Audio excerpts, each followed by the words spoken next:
Welcome back to self-love. When two people meet for a one-night stand, the sensible thing to do, usually if they don't know each other intimately, is to wear protection so as to avoid contaminating each other in case of disease or to avoid unwanted pregnancy. On the other hand, a couple that has been dating for a while or are married and know each other will not use a condom in the same way.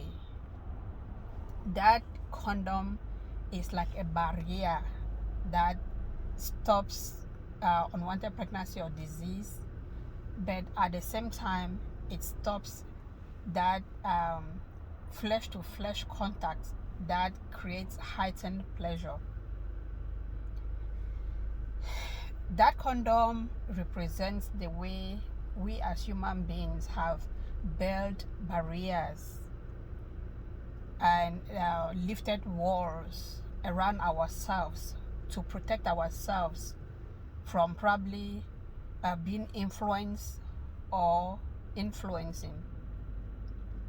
Today, we have religious differences. The Christians, the Buddhists, the Islam, the Scientologists, and all of that. Everybody builds a wall about their religion. In politics, you have the Republicans, the Democrats, the Liberals, the Socialists, and all of that build a wall amongst the ideologies. We have all these imaginary walls that are built, between the poor, the rich, the middle class, racial walls, the black, the brown, the white, the yellow, and all that. And yet, we all want the same things in life. We all want to have a spiritual connection. We want to be happy. We want to be healthy. We want to feel secured. We want the pleasure of life. Yet these barriers stop us from learning from each other, experiencing just fellowship with each other. It stops intellectual exchange, emotional exchange, religious, spiritual exchange. But we can learn from each other though. The Christian believes that the way to salvation is through Christ, and God lives in his people through his spirit, and he leads, directs, and guides them by his spirit.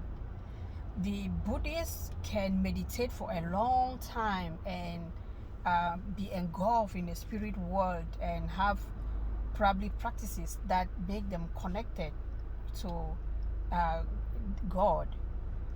The Muslim can pray for consistently 7 times a day and have their own practices that makes them believe that their way is the best way to reach out to God.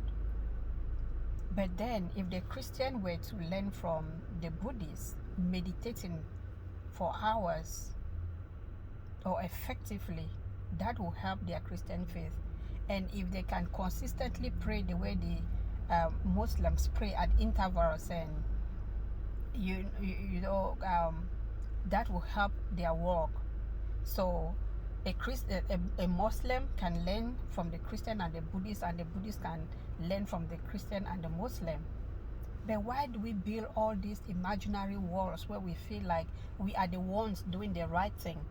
If you are so convicted that you are doing the right thing, you are the way, your way is the way, why do you still feel insecure and defensive? Why are we not just open to embrace and respect each other and learn from each other's experiences? It's even worse in the Christian domain, where we have the Catholics, the Press, the Charismatic, the Jehovah, the Baptist, the Methodist, and each person claims to be doing it the right way. Which then is the right way? We are all we come into this world and in different places and have different religions that we grow up knowing. Most of us don't have a choice in the way we serve God. The Muslim believe that their way is the right way. The Christian believes theirs is the right way. The Buddhist realize thinks that theirs is the right way, because that is where they are born. That is what they know. But what if we can actually learn from each other? In the Christian faith, most Catholics are just born into Catholic families, and that is all they know.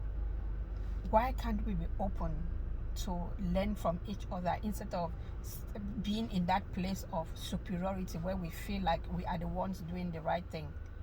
Let us bring down these barriers that we have in order that we can experience and share love and spirituality and economics and politics in a way that, does not cause the other person to feel any less of a human being, because we all have the same needs and goals in life. Just like that condom, when it's taken away, the pleasure is heightened.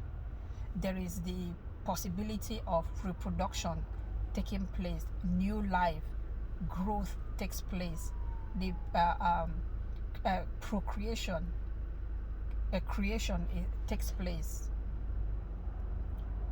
So it is with us. If we feel secured as individuals, if we feel convicted about who we are, we will not have a problem coming together, to share fellowship with each other so that growth can take place.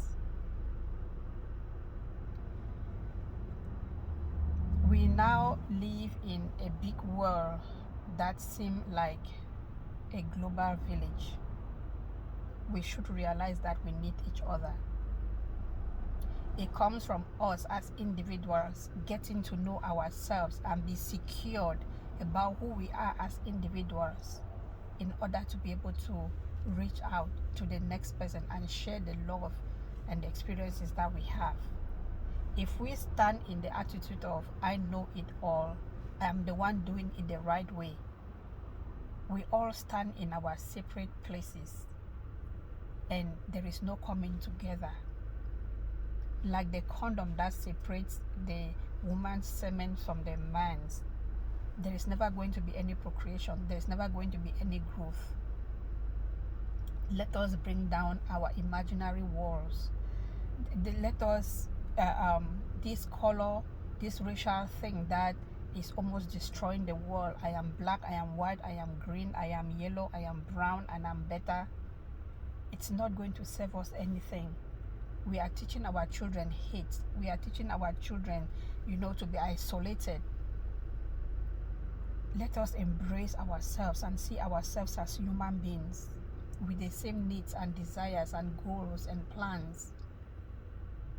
We all have need for each other.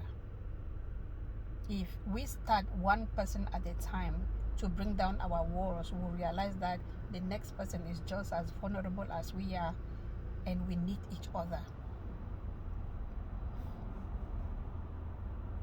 Bring down your wall. Take away the condom so that you can experience heightened pleasure, so that procreation can take place. But that can only happen when you are secured as an individual, when you are in a committed relationship where you are not afraid of the next person. So if our relationships stay as one night stands, we can never get to know each other. Let us know ourselves in order to be able to feel secure to know the next person. We don't need one night stands in the world. We need commitment.